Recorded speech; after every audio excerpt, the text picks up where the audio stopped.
Hi, I'm Jennifer, and today I'm going to talk to you just a little about my strategies to facilitate the speaking ability in a first grade middle school group. First, after to start to talk about my strategy, I want to start to talk about the skill that I want to promote with this strategy, that is speaking. First, I would like to start asking like, what is speaking? As we know, speaking is like the most part of any language. When we are trying to communicate, we use a lot of skills. And to learn a language, we need to learn many skills in order to achieve this mastery of the language. For example, we need to develop our speaking area, our listening area, grading area, reading area. But in general, I think that speaking is one of the most important parts in any language because it's speaking the way that we communicate with others.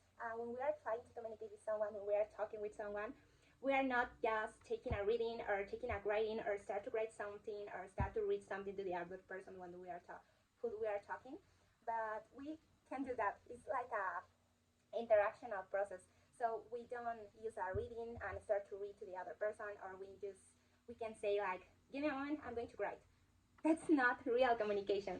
So speaking is one of the most parts of any language because the speaking allows us to communicate with others, to transfer feelings, to transmit ideas, to express, to get information of others. For example, when we are talking about a topic, we are asking for information, and also we are receiving information from that person.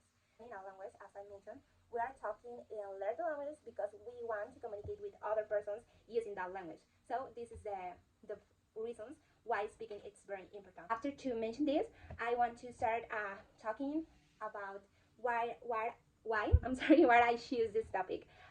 First, I want to talk from my experience as teacher trainee.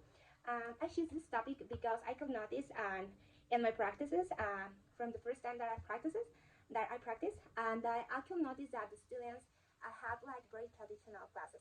They were just like doing writing activities, reading activities, or even they were doing absolutely nothing. They were just writing, just reading, or just, okay guys, let's make this reading, let's read this and answer this, or guys, open your book in page number 2 and answer the exercise, and that's all.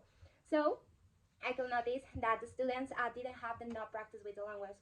They were all the time reading, writing, or just like doing exercise that maybe they didn't understand at all.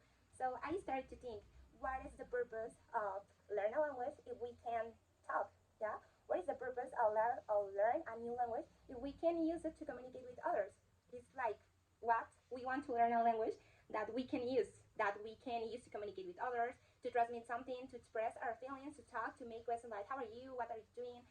What is the purpose of the language if we can use it? After I started to think how to help the students to really start to talk, to give them these opportunities to try to use the language, to try to talk even if they have mistakes, try to talk, just try to use the language because that's the purpose, and because making mistakes is the way that we learn. So I started to think about something that helped the students to really learn something, to really create a significant learning, and also to make this process funny because, as I mentioned, the classes that I observed before were very traditional classes. The students were all the time like this or like this. They were very bored, and they were like internalizing this idea of that learning English is bored. So I started to think about how to make the students get involved in this learning process.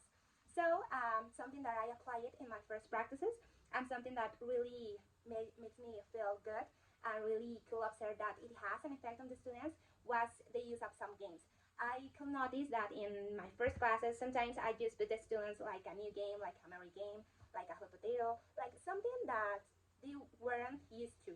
So I started to use these games, this dynamic, and I could observe that the students really got involved in the class. They were trying to get information, they were trying to participate, and they were getting some clues, some information of that game.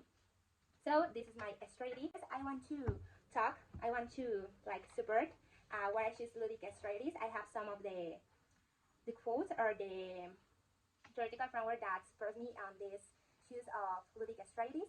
And I have, for example, and this was a document that I read, an author who his name is Torres, that mentioned that the ludic is not limited according to the age. The important part is adapted according to the necessities, the interests, and objectives of the educative level. What the author mentioned is that this activities really work. You just need to adapt it. Yeah. Also, some of the theories that first that this idea of use the ludic strategy like to increase learning is, for example, some of the theories that we already saw in some of our classes. That is for example, Vygotsky in his constructivist theory of play states that through play the child constructs learning and his own social and cultural reality. Okay, another of the theoretical contributions that we can mention within this strategy or to support this strategy is about Piaget. Piaget mentions that the tactic of the game is essential for the psychomotor, sensory, cognitive, and logical development of the child. And also mention that the game is a resource that promotes the child's learning according to the child's growth and mental development. And the games is a good way to try to get the students assume this active role in their process of learning and also to get an autonomous learning. That is something that Jeremy Harmer mentions about the speaking in his book How to Teach English. That was very useful for me. He mentioned that the speaking activities in general provide rehearsal opportunities, chance to practice real-life speaking in the safety of the classroom, and it's a way to activate the various elements of language that they have stored in their brains. To talk now about my planning and how this strategy is implied on my planning. I would like to start sharing with you the group profile of my group. I choose the group of first E. I couldn't like observe a lot this group because they are first graders, and also I just had like 2 weeks of observation, so I couldn't like get a lot of information about them.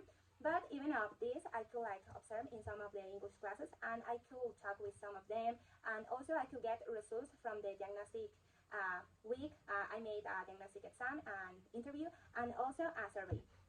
So I could observe that they are, even if they don't know a lot of the language, really try to understand the language. I could understand this part that they don't have a lot of practice with the language because some of them, most of them, they didn't have like English classes on elementary school. So even of this, there are some students that are all the time trying to use the language. Some of them are very interested and learn how to use the language.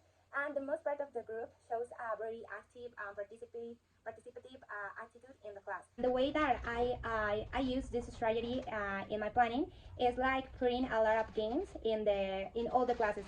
I mentioned at the beginning that I wanted to give enough practice with the language to the students to after use it in the classroom to communicate or to interact. So in my planning, in the most part of my classes, I put a lot of games, like short games, like warm-ups, like drills, hot potatoes, Simon Says, like memory games or these types of games, but I put them in a very repetitive way. This is because I want to, as I mentioned, I want to give them the enough practice with the vocabulary, with the structures, and in general with the topic to after the students can use what they already learned or what they already saw in the part of presentation, in the part of practice, that they really use those things that they already done to after use it to communicate or to create sentences, to talk, to interact with the students, or even make presentations, make a conversations.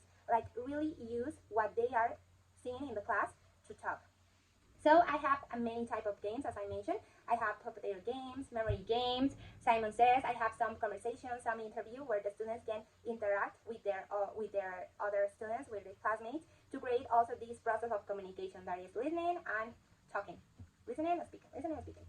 So I have also in the part of drills, that is an activity that I consider is very helpful for the students. I use a lot of drills in the part of the vocabulary, but I need to mention here that I use like these drills to check vocabulary, but not in I'm using flashcards in the part of the drills. I'm using many of the repetition drills or substitution drills, but in the parts of the repetition drills, I'm talking about, for example, about the vocabulary, emotions. And I'm using flashcards with the emotion, and I'm really happy, sad. But some of the things that I need to mention here that I'm not focused just on vocabulary. I'm trying to try the students really get the vocabulary, like to the students internalize this vocabulary of how to say triste, sad, how to say feliz, happy. But I'm trying to use it in a sentences. How do you feel today? What is this? Happy.